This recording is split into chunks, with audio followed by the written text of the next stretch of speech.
Sjálfur sagði Kristur í Jóhannesarguðspjalli í 14. kafla, þetta þekkið þið vel og kunnið sjálfsagt utanbókar. Hjarta yðar skelfist ekki, trúið á Guð og trúið á mig. Í húsi föður míns, nú erum við að tala borgina. Eru margar vistarverur, væri ekki svo hefði ég þá sagt en ég færi burt að búa eða stað.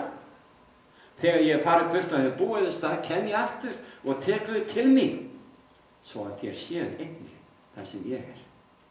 Guð vil endilega hafa okkur hjá sér alla eilífð.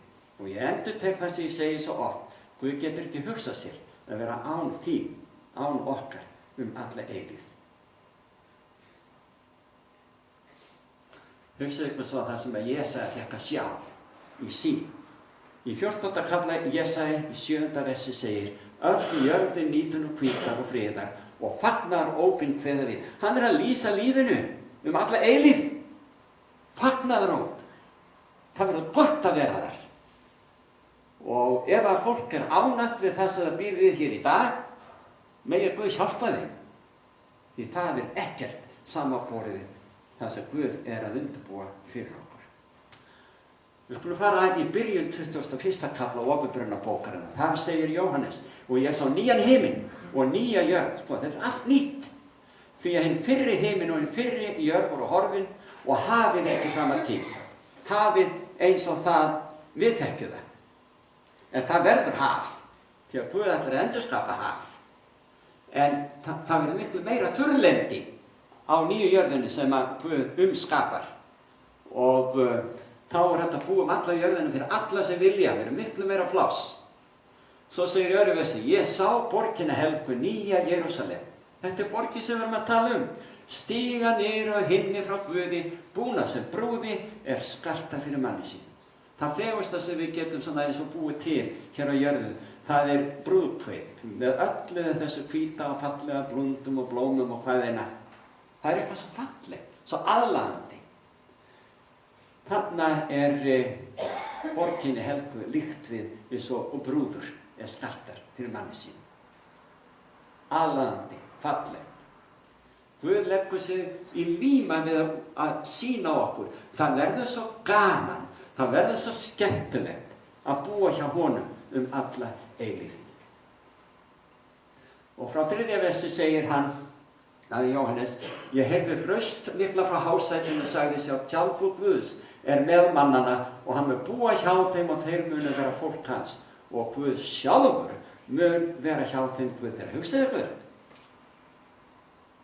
Hann bara ætlar að vera hjá okkur eins og til að fullvissa okkur að alla eilífð þurfum við ekkert að hafa áhyggjur. Ég sé ykkur. Ég er ykkar Guð. Þeir eru mín börn. Og við fáum að vera allra næst aðsetustað Guðs.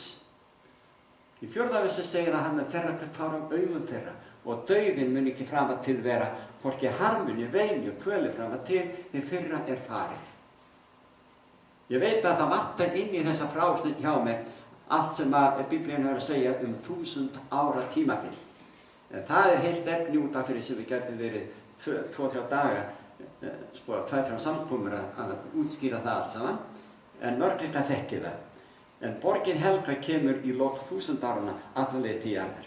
En í byrjun 1000 áranna þá kemur Kristur að sækja fólkið sitt og við förum upp til himins og fáum að búa í borginni. Síðar kemur frelsarinn til jarðar í lok 1000 áranna. Eftir að við höfum fengið þau að njóta þeirra forréttinda að skoða alla dóma Guðs yfir jarðarbúa. Og þá verður öllum spurningum svarað: af hverju kom ekki þessi til himins og þessi eða hinn? En það er annað efni til að skoða seinna.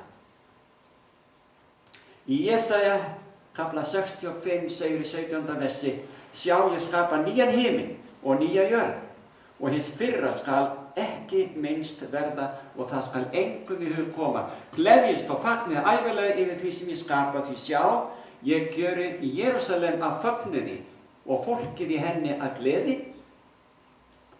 Spámennirnir, þjónar Guðs sem rituðu Biblíuna, hvort sem það voru bækur Gamla testamentisins eða Nýja testamentis, þeir fengu að sjá borginni helgu. Þeir töluðu að þetta staður sem býr við gleði og fagniði endalaust.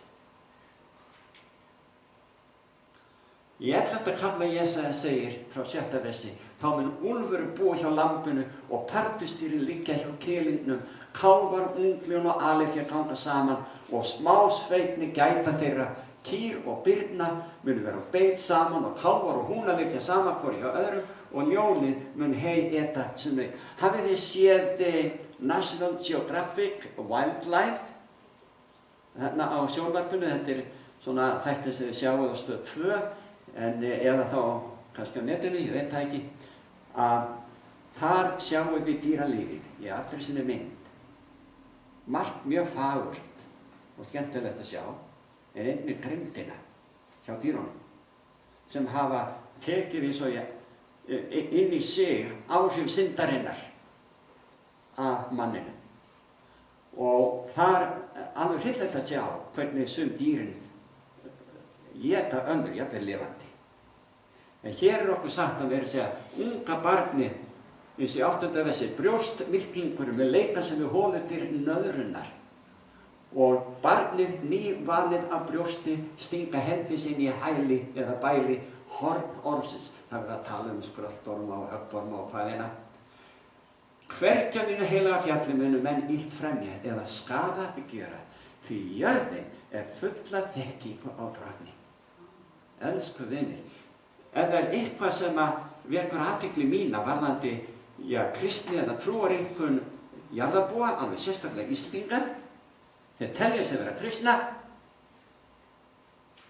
en þeir þekki ekki Drottinn og afneita svo mörgu í orði Guðs sem hann í kærleika sínum hefur gefið okkur syndurunum til sáluhjálpar. Auðvitað er það Kristur aðal efnið. En jörðin verður full af þekkingu á Drottni og það á við alla eilífð. Það er alveg stórkostlegt að sjá myndir af himingeimnum og öllu því sem stjarnfræðingar og vísindamenn geta séð lengra og lengra inn í endalausan himingeimin. Og ég hrífst alltaf af þessu.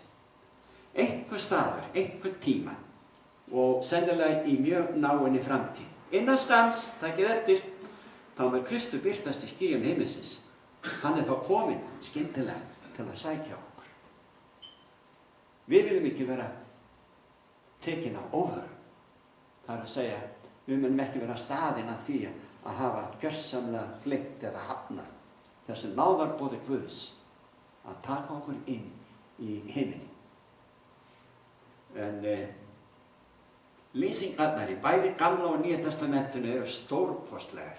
Listamenn get ekki komist nálægt því að lýsa dýrðinni þegar almætti stígur hingað niður til jarðar til að sækja okkur. En við getum leyft okkur að hlakka til.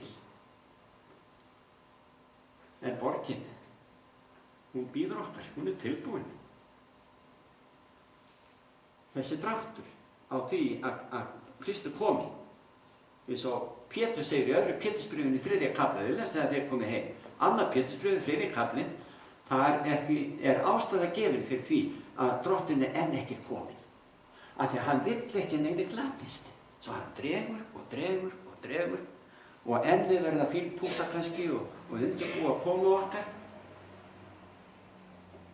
Okkur er sagt í innblásnu ritu sem ég kýs að kalla andi spádómsins. Það var ambátt drottinn sem heitir Ellen G. White. Hún skrifaði mikið þetta eilífðar heimkynni og endurkomuna.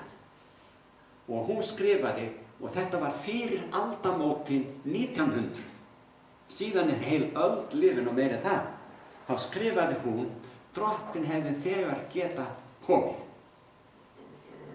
Nema fólk Guðs var ekki tilbúið. Og hugsa ykkur, Guð hefur dregið þetta alla þennan tíma, heila öld og meira það, af því að hann elskar okkur og getur ekki hugsað sér að nokkurt okkar glatist eða missi af.